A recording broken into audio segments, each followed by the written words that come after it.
આજે જે લોકશાહીનો પર્વ છે એમાં દુનિયામાં આપ સૌ જાણો છો કે ભારત એ સૌથી મોટો લોકશાહી દેશ છે। ત્યારે અમે તમામ પુખ્ત વયના વડીલો, માતા બહેનો, યુવાનોને અપીલ કરીએ છીએ, આપને જે સંવિધાનિક મતાધિકારનો અધિકાર મળ્યો છે ત્યારે તમામ લોકોએ પોતાના પરિવાર સાથે ઘરથી પોતાના મતબૂથ પર જઈને ત્યાં પોતાનો અમૂલ્ય મત આપીને એક મત દેશના નિર્માણ માટે આપીને બધાએ સહયોગ કરવો જોઈએ અને વધુ ઊંચું મતદાન થાય એવી સૌને અપીલ કરીએ છીએ।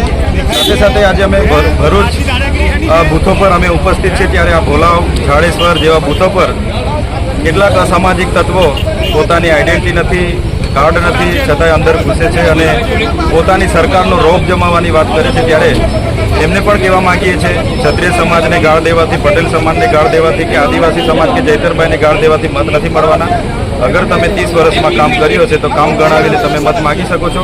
આવી રીતના દારૂને લેરમછર કરવાથી કે દાદાગીરી કરવાથી લોકો તમને મત નથી આપવાના। આ વખતે તમારી કરણી અને કદની લોકો જાણી ગયા છે, એટલે ભરૂચ લોકસભા અમે આ વખતે જીતીએ છીએ અને 50,000ના વધારે લીડથી જીતીએ છીએ।